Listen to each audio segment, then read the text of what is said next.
Autrefois, une race de chasseurs exceptionnels, les Bayas, chassaient le python d'une façon tout aussi extraordinaire, en employant un appât humain.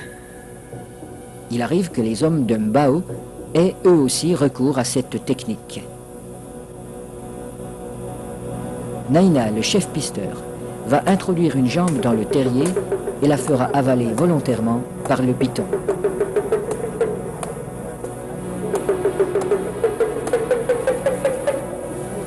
Il est indispensable de posséder le remède qui a été fourni par le sorcier. Cette mystérieuse préparation, à base d'herbes et de racines écrasées, n'a pas qu'un effet psychologique.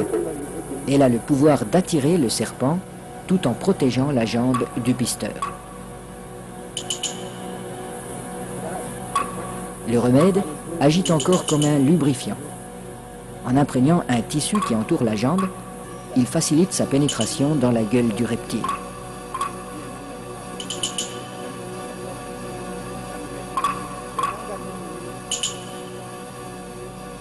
La jambe appât restera en principe intacte, car le python avale simplement cette proie qui vient à lui.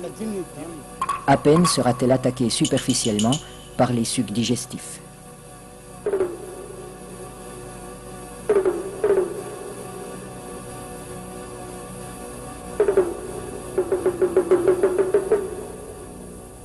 Cette chasse n'est pas sans risque. Un python particulièrement puissant pourrait entraîner l'homme dans son repère. La jambe restée à l'extérieur limite ce danger, mais le pisteur court le risque d'être désarticulé.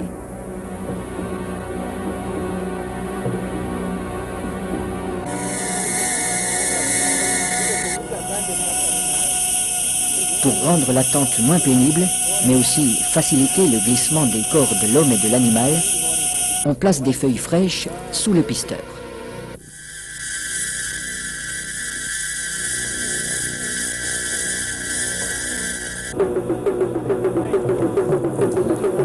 Sa jambe est déjà avalée au-delà du genou quand il commande qu'on le tire en arrière.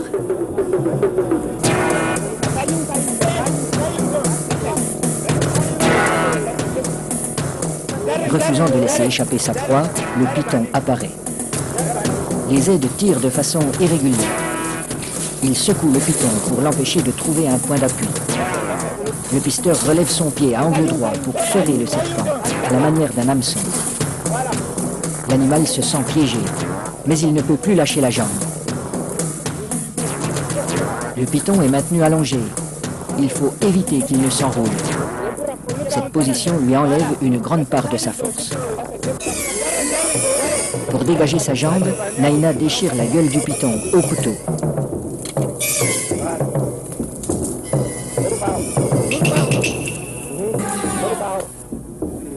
Puis, il lui tranche la tête. Les autres pisteurs relâchent progressivement le serpent. Dans un premier temps, le corps décapité reste inerte. Puis apparaissent des ondulations nerveuses de plus en plus puissantes.